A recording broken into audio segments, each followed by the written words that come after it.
KW Continente presenta los análisis y comentarios del ingeniero José Isabel Blandón y Fernando Correa.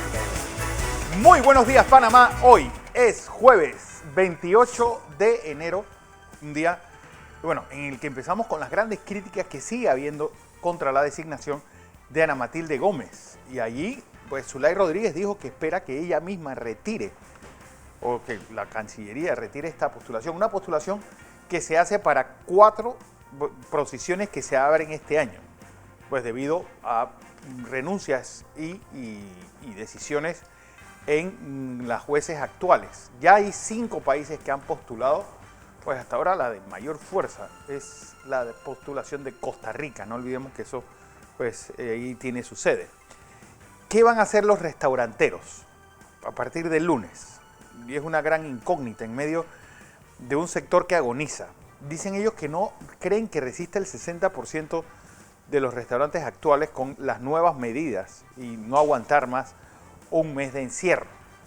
Que también que va a pasar en carnavales. Recuerden que este año coincide el 14 de febrero con el martes. El 14 de febrero va a ser domingo el lunes de carnaval. ¿Qué indica esto? Recuerden que los restaurantes tienen 2 fechas que son primordiales para su flujo de caja anual: el 8 de diciembre y el 14 de febrero. Bueno, de eso va a ser obviamente discusión. ¿Y qué va a anunciar el MINSA el próximo lunes? Que es importante. Los casos se mantienen también a la baja, estabilizándose sobre el 1,5 millar de casos diarios. Pues uno de los que está, pues, mucho más grave de lo que se han dicho, según fuentes mexicanas, es el presidente Andrés Manuel López Obrador. ¿Qué va a pasar con este presidente que hace escasos 8 meses nos decía que había que abrazarnos y salir y ir a restaurantes? Bueno, nadie aprende en cabeza ajena, dice el dicho, don José. Buenos días, Fernando. Buenos días. Buenos días a toda nuestra audiencia que nos sigue en Radio KW Continente y en Canal 21 Next TV. Vaya día de información que le tenemos preparado a ustedes. Tranquilo, tómense su cafecito, vamos a tenerlo informado con hechos que están pasando en el mundo, pero vamos a tenerlo entretenido, porque la información ofrecida apegado a los hechos le permite a usted tomar la decisión que tenga que tomar. Lo que a nosotros nos interesa es que usted sea un ciudadano bien informado. Lo que nos preguntan muchos es qué va a pasar el lunes con esa autorización que la da la CEP a Naturgy y a ENSA de realizar cortes. La gente ya está especulando que viene una ola de cortes masivos y, bueno, ¿qué hacer? Yo creo que vamos a... Bueno, lo primero que tiene que entender, Fernando, ahora se lo voy a hablar en el tema nacional, creo que es importante. Es importante y vital. Esos son los temas a los que debemos de dedicarle tiempo. Empleo, este problema eléctrico, los costos de la energía eléctrica, en fin, la calidad de los servicios telefónicos, todos los servicios en general. Todos los servicios en general, agua, luz y telefonía. Hay algunas cosas que quiero decirle. Primero, el espectáculo de la luna llena sigue. Sí. Así que si no está levantándose temprano, se pierde. O si no, se acueste un poquito más tarde, mire, no tiene que salir a caminar, mire ese espectáculo. Regálese un poco de felicidad. Fernando, algunas cosas que les quiero comentar a nuestra audiencia para que usted vaya armando el rompecabezas internacional y pueda decidir la importancia que tienen las relaciones exteriores en un país y particularmente en ese país que se llama Panamá. Ayer pasaron una multitud de cosas. Voy a contarle algunas de ellas. Ecuador. Ayer se produjo el asesinato de Efraín Ruales, presentador de televisión. Uno de los pensadores más jóvenes de televisión, uno de los más carismáticos, que fue brutalmente asesinado cuando salía del gimnasio, de hacer gimnasio con su novia. Es un muchacho de 36 años, polifacético, uno de los hombres más influyentes en las redes. Fue asesinado en Guayaquil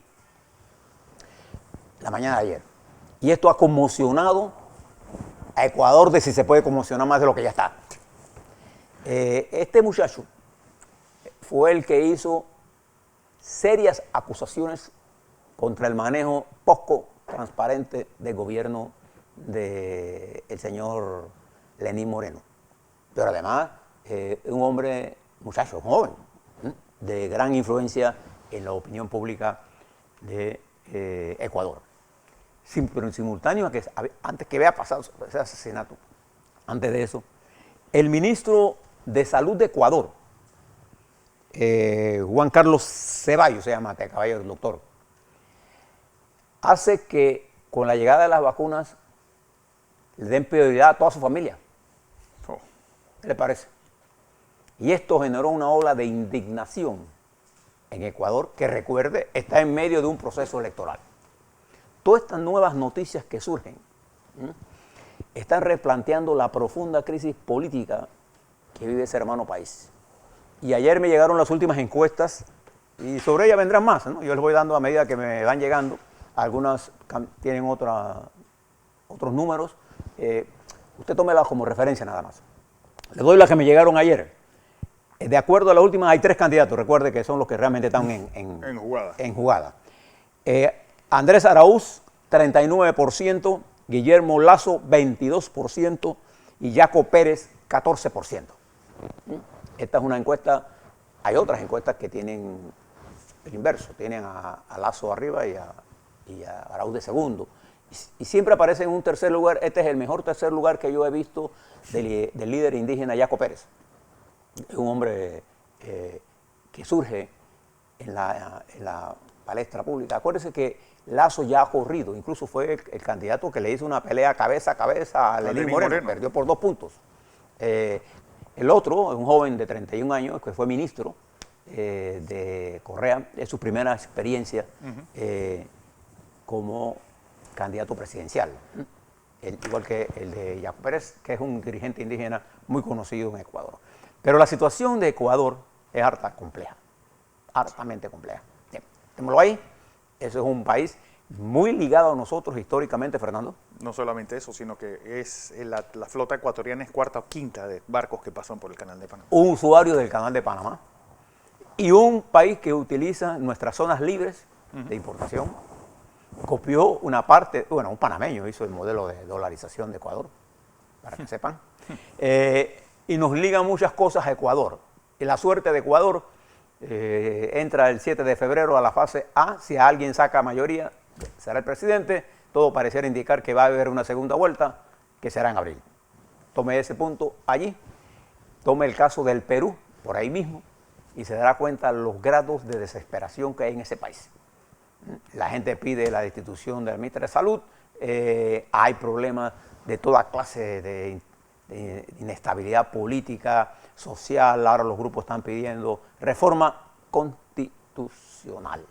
Bien, lo dejo allí en América Latina. Yo quisiera que nuestra ministra de Relaciones Exteriores y nuestro equipo de Relaciones Exteriores, porque es nuestro, del gobierno de nosotros, del gobierno de este país, le prestara atención a varias cosas.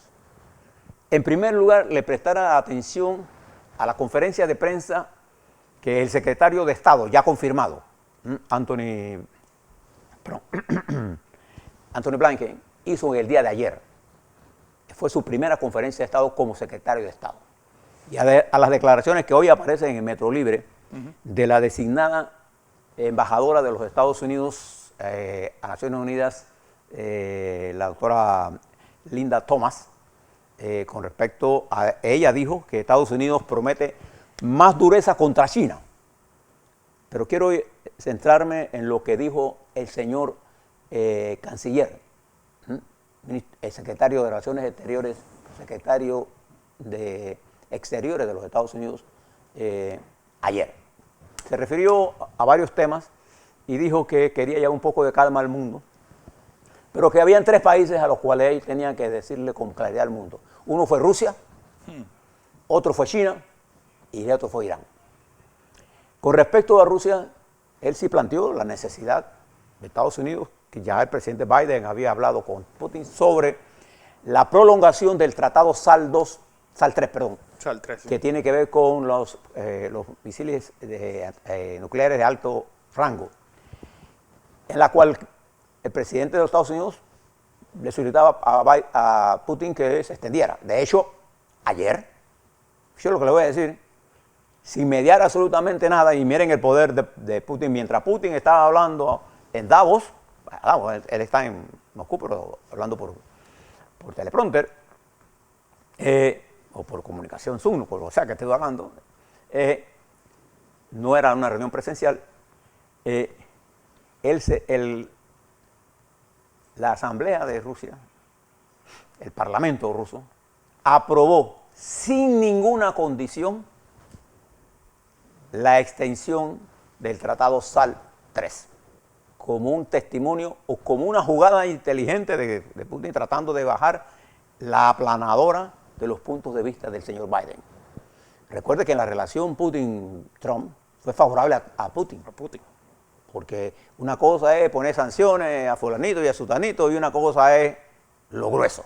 Rusia representa para los Estados Unidos un problema de seguridad en materia de armamento, pero en términos económicos Rusia no representa un problema de seguridad. Para muchas naciones, no es esa economía. Putin tiene más armas nucleares que capacidad económica. Ni siquiera es la cuarta ni quinta economía del mundo. La cuarta no está en ese grupo. Es la economía del tamaño de Italia. Sí, para que tengamos claro. La novena, décima economía del mundo. Y entonces, lo que sí es esto, y el secretario de Estado dijo que era asombroso el miedo que Putin le tiene a Navalny. Y es que en Rusia, la historia de la oposición en Rusia es una historia de persecución y liquidación. De hecho, la esposa de este caballero opositor está presa, él está preso, hay manifestaciones en Rusia. La cosa se le complicó al señor Putin con la pérdida de Trump, porque ahora tiene que enfrentarse a un Estados Unidos que va por él, por las grandes acusaciones que en los Estados Unidos hay, y con la apertura del indictment, por la apertura del impeachment al presidente, el juicio político es la palabra correcta en español, al presidente Trump, toda esta discusión va a salir al debate. Y los demócratas están a la caza del octubre. Octubre rojo. Para que esté claro en esto. Entonces, esta controversia, lo primero que hace Putin es una jugada inteligente, hace una concesión estratégica, aprueba el SALT III sin condiciones, la extensión, y como dice, yo estoy aquí. Bien, ¿para qué? Después él se refirió a China, el secretario de Estado. Y yo quiero que ustedes comprendan y le aprecien la preocupación de los Estados Unidos en China es diferente a Rusia. La relación Estados Unidos-China está más avanzada en la seguridad de Estados Unidos por el arsenal nuclear que ha acumulado Rusia. En el caso de China, es por el desarrollo comercial y tecnológico que China ha venido avanzando, sí, pero que los Estados Unidos tiene en el manejo tecnológico de alto nivel mayor desarrollo que China. Hay algunos desarrollos tecnológicos que China tiene más avanzado. Y los Estados Unidos considera a China un enemigo potencial. Y es un tema de seguridad nacional para los Estados Unidos, desde la óptica norteamericana. Y eso es lo que debemos entender nosotros cuando hablamos de las relaciones con los Estados Unidos y Rusia, y China. Allá hay un problema que los norteamericanos lo ven como seguridad y China lo ha visto como una oportunidad de entrar al mercado norteamericano al menor costo para ellos. Bueno, ese juego se acabó y China tuvo que hacer su primera concesión en el nuevo tratado de inversiones con Europa. Le contaba que cambió algunas de las reglas y va a tener que cambiar otras reglas. Y a esto se refería a la embajadora designada, porque ella todavía no ha sido confirmada, que aparece en primera plana en el Metro Libre de Panamá. De manera que, y la tercera fue Irán. Si bien es cierto, el presidente Biden está porque se reactive el acuerdo nuclear de la cual él era el ejecutivo porque era vicepresidente cuando eso se firmó, no está de acuerdo con el papel de Irán como promotor de las acciones terroristas en Siria ni en Irak, ni la presencia de Irán como un elemento que él llama de disturbio en la región de Oriental, en la región del Mediano Oriente, perdón. Entonces, este discurso, señores de la Cancillería panameña, les debe servir a ustedes para poder evaluar con verdadero sentido, porque este es un hombre muy ligado históricamente a Biden, fue su asesor, es un hombre que conoce de la política exterior, habla con mucha claridad de su punto de vista, y lo que él expresa, usted puede estar seguro que es la línea oficial que él comparte con el presidente de los Estados Unidos. Y no es una línea fácil, es una línea complicada para Putin. Por eso usted ve la movida de Putin, obedece más a un problema de tratar de ganar espacio, porque se le redujo con la salida de Trump. Y por eso usted vio la televisión rusa, SRT, en toda la campaña mantuvo siempre una actitud de desinformación con respecto al proceso electoral de los Estados Unidos. Nada más que mire esto desde el punto de vista de eso, y entonces nos permite a nosotros definir lo que está ocurriendo allí. Además, antes de darle los números de COVID, se ha formado una discusión muy seria en Europa con el incumplimiento de AstraZeneca en la entrega de las vacunas. Sí, hoy es titular en el ABC. Sí, no, ya en Europa, en toda Europa. La controversia es la siguiente. AstraZeneca ha cumplido con Inglaterra, porque esta es una compañía inglesa, pero no ha cumplido con Europa.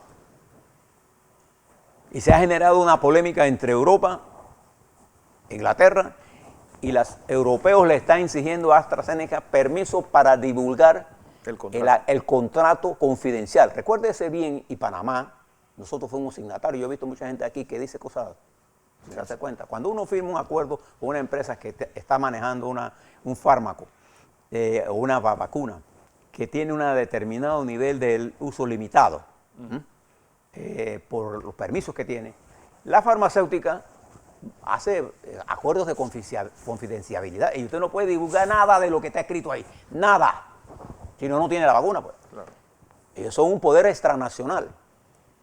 Europa ahora le está pidiendo a AstraZeneca que le permita divulgar los acuerdos, porque en los acuerdos, según Europa, se estableció claramente un mecanismo de tiempo de despacho.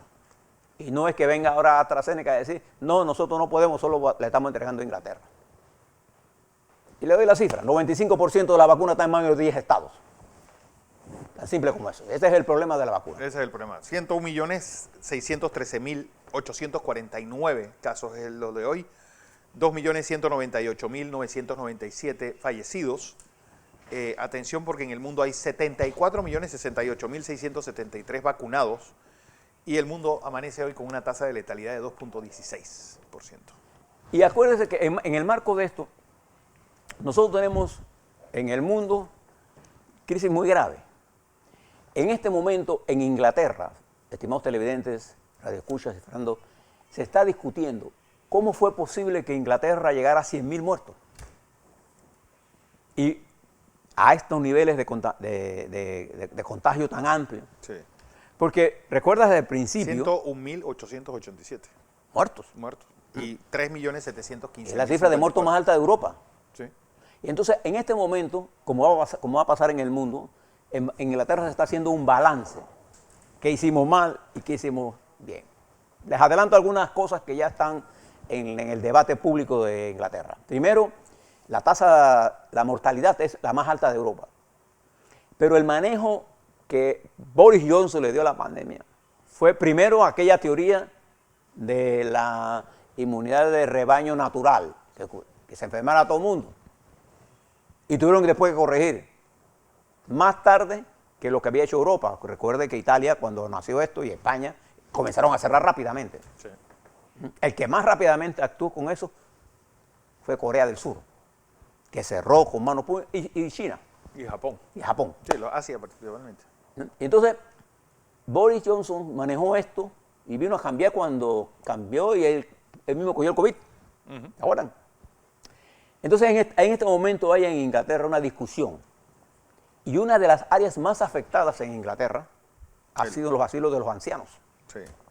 Donde reveló con patética dureza lo que estaba ocurriendo en la falta de una política social adecuada. Y eso era un pandemonio, nadie atendía a nadie, los ancianos morían y hubo lugares de ancianos donde murieron todos y la gente se fue. Sí.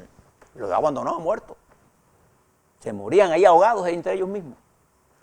Y usted recuerda que uno de esos días Inglaterra cambió su cantidad de muertos de una X cantidad, no recuerdo cuál era, a 4.000 y tantos en un solo día, porque encontraron esa cantidad de muertos en los asilos de ancianos, que son realmente un depósito de gente vieja, que los tiran ahí. Igual pasó en los Estados Unidos, pero en Inglaterra todo esto está bajo análisis.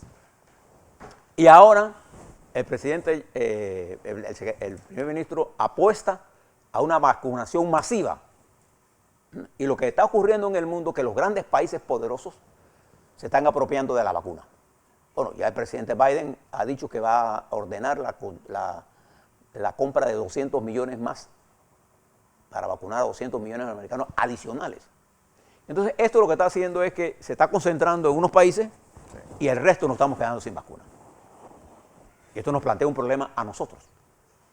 La velocidad de que nosotros teníamos pensado que las vacunas podían llegar va a ser más lenta de lo que estaba programado. Y como consecuencia, nuestras medidas de mitigación deben ser manejadas ahora con un criterio de tiempo más largo y con una combinación muy precisa de activar la economía. Bueno, también eso abre la puerta para que la vacuna china y rusa entren con mayor... Pero de hecho, ya está entrando. Ya está entrando en ya América está entrando Latina. en Argentina, en México. En Brasil. En Brasil. Porque hay una guerra comercial. Sí. Bien. Otra cosa importante en las relaciones entre China y los Estados Unidos que usted debe recordar. El presidente de China, Xi Jinping, y su estructura de gobierno ha planteado la necesidad de eliminar la Guerra Fría. Ahora. Y que se respeten el comercio multilateral y la apertura comercial. Y no se utilice el comercio como guerra, como instrumento de guerra para atacar un Estado. Y que condena la intervención de los Estados Unidos en otros países. Los Estados Unidos condenan la intervención de China en otros países. Entonces estamos en un discurso muy parecido a la que yo digo, a la de la Guerra Fría. Sí. Sí. Estamos muy parecidos, solo que es mucho más peligroso porque estamos en un momento en el que necesitamos la activación económica global. Entonces ahora la diplomacia tiene que ser una diplomacia de inteligencia. No una inteligencia en que no es un momento para estar distrayéndonos en quién ponemos como candidato nuestro a un organismo internacional. No. Este es un momento de definir que nuestra exposición geográfica sea exponenciada en la medida que nuestra política exterior refleje las necesidades de nuestra patria. Cómo traemos más inversiones, cómo logramos mayor estabilidad, cómo llegamos a acuerdos que permitan romper este nivel de fragmentación en Panamá, que usted lo ve reflejado en Argentina, Brasil, lo ve reflejado en Paraguay, lo ve reflejado en Perú, lo ve en Ecuador, Colombia es un desastre, lo ve reflejado en América Central, lo ve en Costa Rica, con graves problemas. Entonces nosotros tenemos que entender este mundo complicado y no confundirnos. Y termino aquí. Estas primeras semanas, estos primeros días de la administración Biden ha replanteado una nueva, como lo habíamos dicho nosotros, una nueva dinámica política internacional. Pero además de eso, está replanteando una política interna en los Estados Unidos, en donde las peleas internas en el Partido Republicano obligaron a Kevin McCarthy, el dirigente de la minoría en el Congreso, a decirle a sus congresistas, ya está bueno de estar peleando esta crap. Ya, paren esto. Y él se va a reunir con el presidente Trump.